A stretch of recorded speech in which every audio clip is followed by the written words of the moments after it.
Alors pour ce qui est du contrôleur, voici le contrôleur. Comment il s'appelle déjà? Sapvoton 72100. Donc 72100 pour 72 ampères et 100 volts. Alors ici, Tout d'abord, on a les couleurs ici, le code couleur. Le noir et le rouge, c'est pour ce qui est de l'alimentation de la batterie. c'est-à-dire que l'alimentation, la batterie doit venir se piquer ici. On a les deux câbles Nous avons qui sont installé un reliés câble. à ce câble-là. Voilà. Donc ici Et nous là, on avons voit. la borne positive et négative. C'est ça. Ici nous avons les trois. Les trois faces du moteur, qui Voilà. sont vert, bleu et jaune, qu'on a connectés tous Cette fiche. à cette fiche-là, qui viendra elle-même se connecter à une autre fiche qui vient du moteur qu'on vous montrera dans une Donc vidéo la fiche mâle qui provient du contrôleur et la fiche femelle qui proviendra du moteur. du moteur. Ensuite, de ce qui est du câblage, des petits capteurs. Tous les capteurs qui sont ici présents, nous avons besoin que de 3. Il y a celui-là qui conserve les capteurs à effet Hall.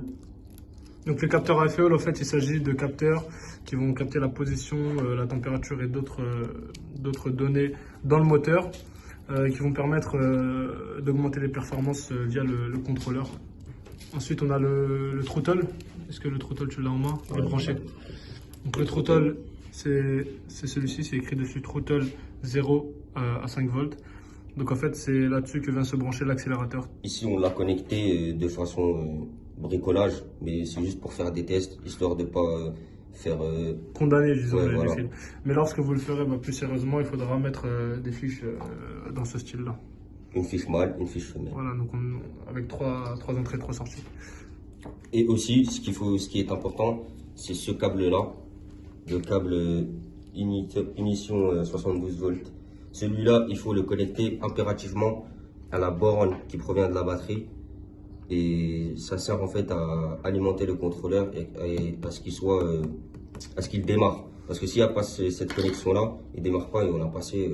Voilà, il s'agit on a dû passer 2 mois à trouver ce problème. 2 mois, c'est un peu gros. Mais... Ah, Et puis, de toute façon, nous allons vous laisser la fiche technique. Avec la référence, vous pouvez facilement la trouver sur Internet. Mais nous vous léguerons la fiche technique sur laquelle vous verrez le schéma qui montre bien que ce câble orange doit être alimenté avec le rouge. Le rouge s'y compte. Et pour finir, nous avons le câble USB qui est ici et qui, grâce à un autre câble qui fait office de branchement Voilà. entre l'ordinateur et le contrôleur pour justement coder et programmer le contrôleur sous le logiciel MQCon.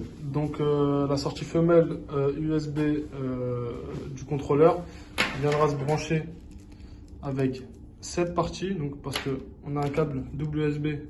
La partie la plus fine vient se brancher sur le contrôleur, l'autre partie sur le PC. Via le logiciel, comme vient de le dire Adem, Vous verrez l'écriture bleue là.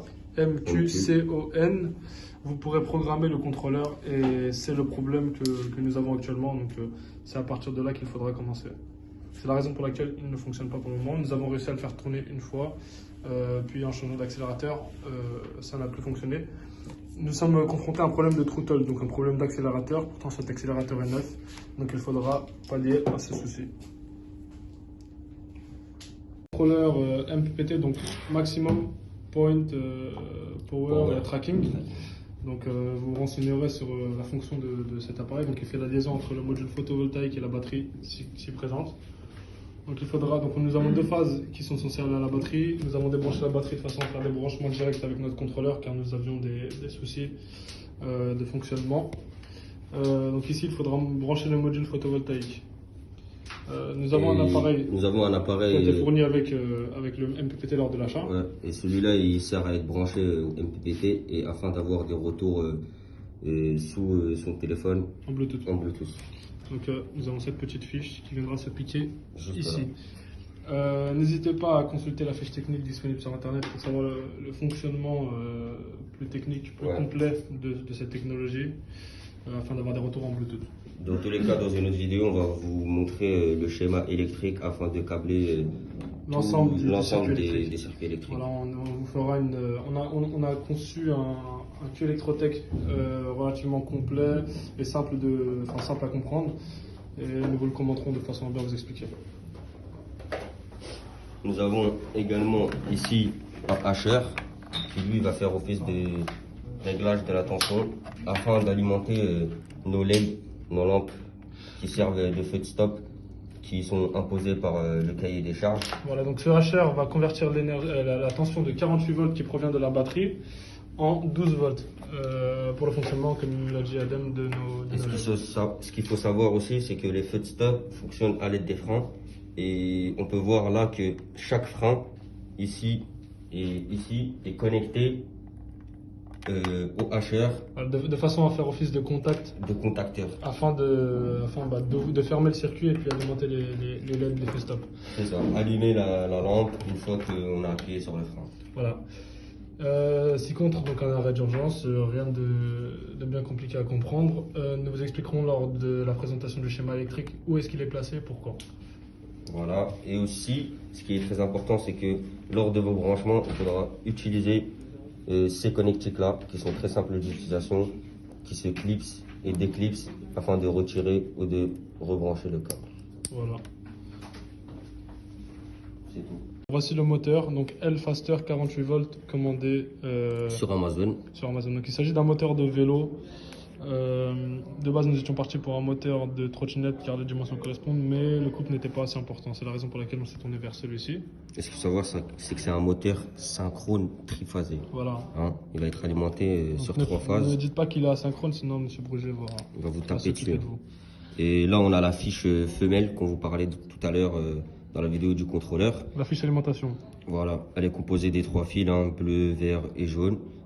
Dans tous les cas, il y a les codes couleurs sur les autres câbles, vous saurez comment l'alimenter. On a ici également les fils de même couleur. On a les 5 câbles concernant les capteurs à effet Hall. Voilà, donc pour ce qui est de l'effet Hall, normalement nous avons 6 câbles, 6 connectiques. Dans notre cas, nous n'avions pas besoin d'utiliser le... Enfin, c'est même pas que nous n'avions pas besoin. Ouais, c'est le capteur de température, donc le câble blanc. On n'a pas de capteur de température dans ce moteur-là, donc nous n'avons plus que 5 fiches et c'est comme ça que ça fonctionne. Mais ça fonctionnera quand même s'il y a 5 fiches sur 6. Voilà, donc c'est tout. C'est tout. Qui est l'adaptation du moteur sur le nouvel essieu et la fabrication de la roue motrice. Nous allons vous expliquer la procédure que nous avons suivie. Tout d'abord, on va faire un schéma, un petit schéma explicatif. Si contre une vue de profil de notre moteur synchrone triphasé. Donc là, on peut voir notre moteur en vue sur le côté. Ça, c'est l'axe de filetage. C'est ça.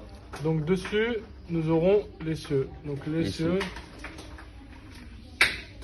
si vous arrivez un peu à vous projeter dans le dessin, il est à peu près fait comme ça. Avec ici une chambre à air, ici une chambre à air. Notre essieu, comme vous pouvez voir, nous allons l'extruder, enfin effectuer une opération qui va permettre de creuser à l'intérieur au niveau du centre. Afin d'introduire le moteur comme ceci. Voilà, donc le but étant de creuser à l'intérieur aux côtes donc, du diamètre du moteur. C'est ça. Ce qui fait que nous aurons une partie lisse à ce niveau-là. Afin de maintenir le moteur avec l'essieu, l'idée serait de le fixer à l'aide d'une tôle qui va venir se visser de chaque côté, d'un côté de l'essieu et du côté du moteur. Donc une tôle, vue en coupe, ça donne ça. Ici, nous avons le filetage, le moteur à l'intérieur, donc une tôle vraiment de cette forme-là, avec un plus grand diamètre. Ce qu'il faut savoir, c'est que la tôle va être très fine et la problématique est que si on laisse que cette tôle-là, s'il n'y a que cette tôle-là, ouais. À présent, vous expliquer l'adaptation du moteur avec l'essieu afin de créer la roue motrice qui nous servira de faire avancer notre véhicule. Voilà. Tout d'abord, on va faire un petit schéma là pour vous expliquer la démarche qu'on a suivie pour cela. Donc, je suis en train de faire le moteur. Donc, le moteur qui est vu en coupe comme ceci. De cette vue-là. Nous allons creuser à l'intérieur de la jante. Tout autour. Voilà, donc retirer le diamètre du moteur afin de l'inclure à l'intérieur. Ce qui fait que nous aurons une partie lisse à ce niveau-là. Donc ici, nous avons notre jante. Ici, nous aurons une chambre à air pendant un pneu. Pareil de ce côté-là, avec un pneu. Voilà.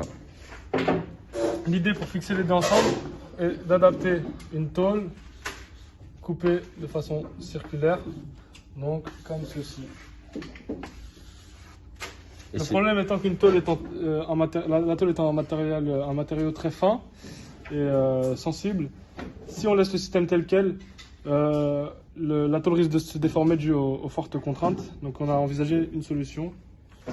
C'est de créer une pièce 3D qui viendra se fixer au moteur, donc sur le schéma ici, afin de faire une zone plate et d'absorber tous les efforts tout autour du moteur et ne pas avoir une roue qui va subir des efforts au niveau d'une tôle de très fine épaisseur et ensuite avoir des problèmes pendant la course. Voilà, donc cette pièce servira vraiment à absorber toutes les contraintes dues aux imperfections de la route, en plus de la tôle qui sera présente sur tout l'anneau. Alors ce qu'il faut savoir, c'est que c'est une pièce qui a été conçue sur SolidWorks et imprimée en 3D.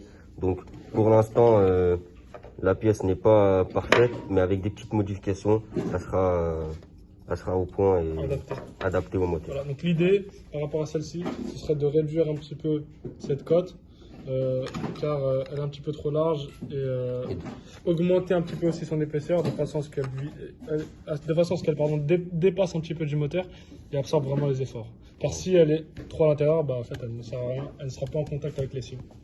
Exactement. Le schéma électrique du système, maintenant qu'on vous a expliqué comment chaque composant fonctionne et se branche par l'intermédiaire des fiches, nous allons vous expliquer la partie plus technique. Ce schéma a été fait sur QElectrotech et est disponible dans le Google Slide que nous déposerons dans les fichiers sur l'NT.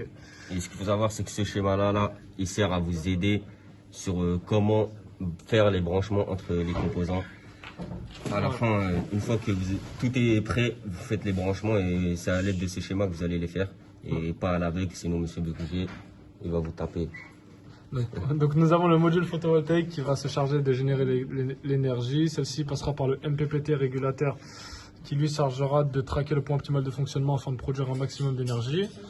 Ce MPPT sera branché à la batterie lithium-ion, mais par l'intermédiaire d'un bouton arrêt d'urgence et d'une carte électronique. Ce bouton arrêt d'urgence est placé derrière la carte électronique, de façon à, dans le cas où on devrait l'enclencher, toujours avoir des retours de la carte électronique qui, elle, communiquera le flux du courant, donc savoir si on génère ou on produit, ce qui permettra de gérer l'énergie à consommer, donc l'accélération ou la décélération. C'est ça. Comme la batterie, elle est branchée directement à la carte électronique, même si on appuie sur l'arrêt d'urgence, on va couper tout le circuit sauf le branchement entre les deux.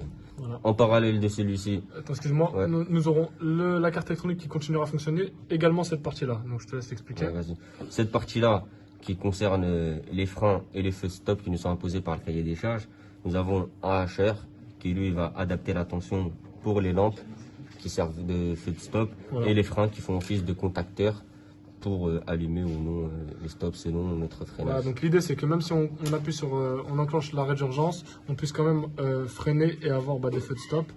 Et donc on convertit grâce au HR du 48 volts en 12 volts. C'est ça.